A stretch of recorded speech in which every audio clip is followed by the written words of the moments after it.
Hello dear student, इसके पहले की वीडियो में हमने जाना कि अल्फ़ाबेटिकल ऑर्डर के से हम कोई भी लिस्ट या कुछ कैसे अरेंज कर सकते हैं।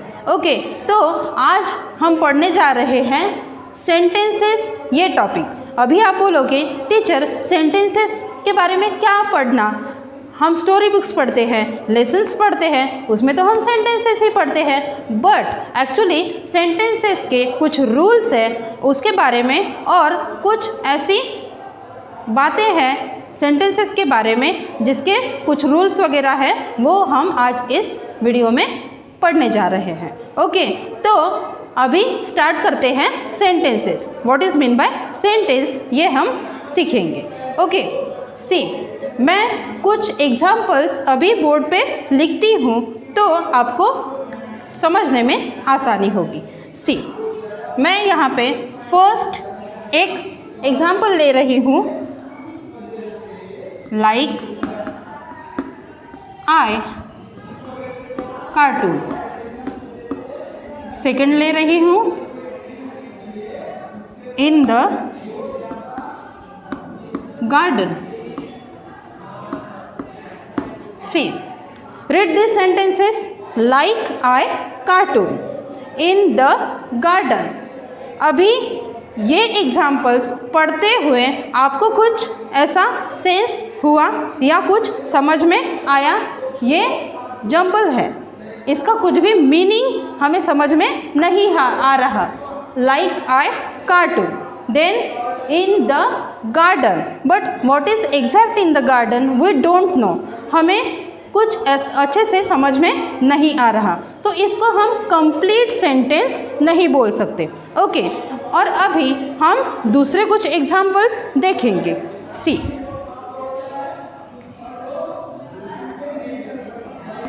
I like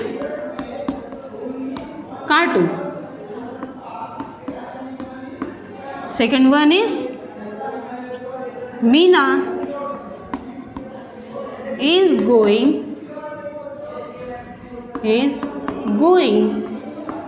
in the garden।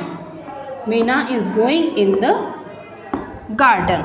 अभी ये जो एग्जाम्पल्स हैं, तो इसको पढ़ने के बाद हमें अच्छे से समझ में आ रहा है कि इस एग्जाम्पल्स में एक्चुअली क्या दिया गया है या इसका मीनिंग क्या है, ये अच्छे से सेंस हमें हो रहा है। ओके, तो आई like cartoon, Meena is going in the garden, तो इसी को बोलते हैं कंप्लीट सेंटेंस। तो इसका मीनिंग क्या है कि जिस ग्रुप ऑफ वर्ड से हमें अच्छे से क्या मिलता है, सेंस मिलता है कि उस एग्जाम्पल में क्या दिया गया है, उस ग्रुप ऑफ वर्ड्स को जब हम पढ़ते हैं तो हमें उस चीज़ का बोध होता है या फिर अच्छे से उसका सेंस जो है वो समझ में आता है, तो उसी को हम बोलेंगे कंप्लीट सेंटेंस। ओके, तो अभी सेंटेंस की क्या डेफिनेशन हुई तो देखते हैं। See, what is mean by sentence. See, a group of word that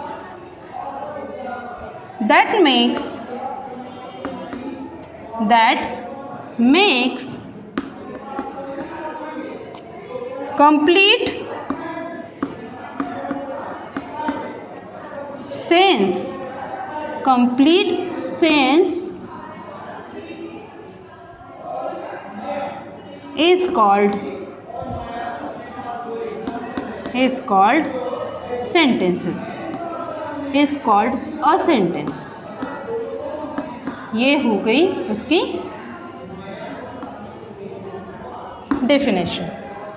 complete sense, a group of word that makes complete sense is called a sentence। Means हमने दूसरे जो ग्रुप ऑफ वर्ड्स या example पढ़े उससे हमें अच्छे से समझ में आ गया कि उस एग्जाम्पल का मीनिंग क्या है। तो उसे हम बोलेंगे complete sentences. Okay, see a group of words that makes complete sense is called a sentences. उसी को हम सेंटेंसेस बोलेंगे। जैसे कि फॉर एग्जाम्पल अभी हमने देखे, बट हम फिर से एक बार अच्छे से इसके सेंटेंस देखेंगे। जैसे कि that is my umbrella, that is my umbrella. See यहाँ पे ये जो सेंटेंस है वो ये ग्रुप ऑफ वर्ड है, इसे हमें अच्छे से समझ में आता है कि इसका मीनिंग जो है वो क्या है। दैट इज माई अम्ब्रेला, वो जो अम्ब्रेला है वो मेरी है, आगे वाले को ऐसा कहना है। तो ये हो गया कंप्लीट सेंटेंस। ओके, इसे हम बोलेंगे sentence. A group of word that makes complete sense is called a sentence. Means ये जो ग्रुप है, वर्ड्स का ग्रुप है, तो यहाँ पे हमें अच्छे से समझ में आता है कि इस ग्रुप ऑफ वर्ड का मीनिंग क्या है, तो हम उसे कंप्लीट सेंटेंस बोलेंगे। ये हो गया सेंटेंस। ओके, अभी हम कुछ और एग्जाम्पल लेंगे, उससे आपको अच्छे से समझ में आ जाएगा कि कौन से सेंटेंसेस हैं, और कुछ और भी उसके रूल्स हैं, नियम हैं, वो भी हम पढ़ेंगे। सी जैसे कि माई umbrella, my umbrella first. Second one is from my house,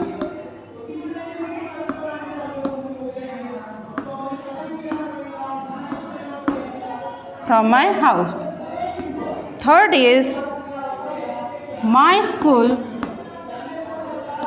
My school is far from my house. From my house. See, यहाँ पे कौन सा सेंटेंस है और कौन सा नहीं है वो हम आइडेंटिफाई करेंगे। सी जैसे कि माई अम्ब्रेला, बट यहाँ पे कंप्लीट सेंस नहीं लग रहा, तो ये क्या है, ये इसे हम कंप्लीट सेंटेंस या सेंटेंस नहीं बोलेंगे। ये जो ग्रुप ऑफ वर्ड है उसे हमें अच्छे से सेंस नहीं लग रहा, इसका हमें मीनिंग जो है वो अच्छे से समझ में नहीं आ रहा। Then from my house, but what is from my house, ये भी हम सेंटेंस नहीं बोलेंगे इसको भी। Then third one is my school is far from my house. अभी यहाँ पे ये जो ग्रुप ऑफ वर्ड्स हैं वो हमें अच्छे से सेंस दे रहा है, समझ में आ रहा है कि कहना क्या है। Okay, my school is far from my house, means मेरा जो स्कूल है वो मेरे हाउस से दूर है। ओके, तो इसे हम बोलेंगे सेंटेंस। ओके, आई होप आपको यहाँ तक अच्छे से समझ में आ गया होगा। अभी और भी कुछ रूल्स है वो हम सेंटेंसेस के देखेंगे। See a sentence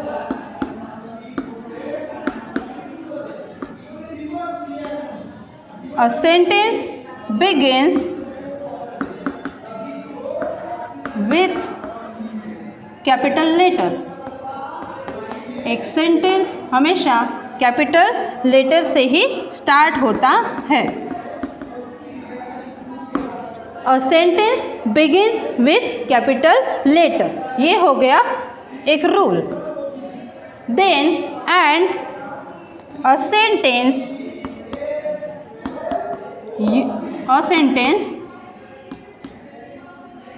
ends with full stop, ends with full stop। और एक सेंटेंस जो है वो किससे एंड होता है, फुल स्टॉप से एंड होता है। ये हो गए 2 रूल्स। एक सेंटेंस हमेशा कैपिटल लेटर से ही स्टार्ट होता है। हमने अब तक जितने भी एग्जाम्पल देखे उसमें हमने कैपिटल लेटर से ही स्टार्टिंग की और लास्ट में क्या दिया, फुल स्टॉप और सेंटेंस फुल स्टॉप से एंड होता है। बट कभी कभी हम किसी को क्वेश्चन भी पूछते हैं तो वो भी एक मीनिंगफुल सेंटेंस ही हुआ, तो हम उसके एंड में फुल स्टॉप नहीं दे सकते क्योंकि वो एक क्वेश्चन होता है। For example, what are you doing, what are you doing, sorry see, ये जो ग्रुप ऑफ वर्ड है इसका भी हमें कंप्लीट सेंस समझ में आ रहा है, तो हम इसे सेंटेंस नहीं बोलेंगे। No, this is wrong. It is also a sentence but it is question which we ask to anyone, what are you doing. तो इसके एंड में हम यहाँ पे फुल स्टॉप का यूज़ नहीं कर सकते, यहाँ पे आएगा क्वेश्चन मार्क। ओके, तो ये भी क्या हुआ, एक फुल कंप्लीट सेंटेंस। ओके, तो क्वेश्चन जब पूछते हैं तो उसके लास्ट में हम किसका यूज़ करते हैं, क्वेश्चन मार्क। और एक एग्जाम्पल और देखेंगे, what a lovely garden, what a lovely garden.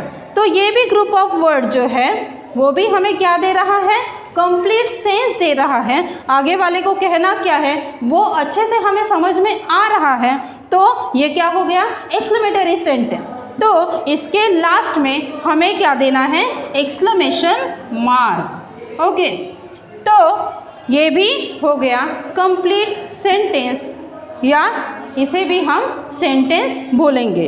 तो जब क्वेश्चन पूछते हैं तो उसके लास्ट में क्वेश्चन मार्क, देन जब हम एक्सक्लेमेटरी सेंटेंस या हमारी फीलिंग्स को हम जब बताते हैं तो उसके स्ट्रॉन्ग फीलिंग्स को हम जब बताते हैं तो उसके लास्ट में हम देते हैं एक्सक्लेमेशन मार्क। तो ये भी हो गए कंप्लीट सेंटेंस। तो हाँ, आज हमने क्या सीखा कि सेंटेंस कौन से होते हैं जिसमें हमें ग्रुप ऑफ वर्ड्स की ऐसी रचना, ऐसा कंस्ट्रक्शन कि जिससे हमें अच्छे से सेंस आ सके, समझ में आ सके कि उस सेंटेंस का मीनिंग क्या है। ऐसे ग्रुप ऑफ वर्ड को हम बोलेंगे सेंटेंस। ओके, और सेंटेंस हमेशा कैपिटल लेटर से ही स्टार्ट होता है।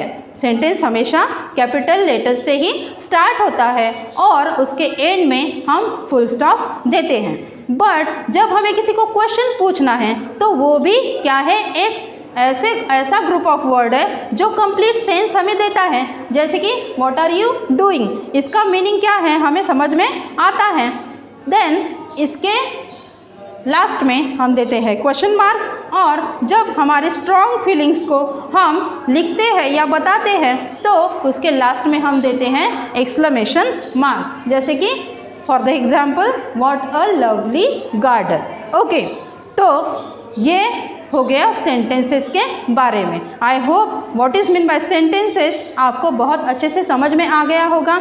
उसमें लिखते समय कौन सी बातें हैं वो ध्यान में रखनी चाहिए, वो आपको अच्छे से समझ में आ गया। ओके, तो आपको ये सब नोटबुक में अच्छे से लिख लेना है, और आपको ये वीडियो एक बार समझ में ना आए तो दोबारा अच्छे से देख लेना है। Okay, thank you.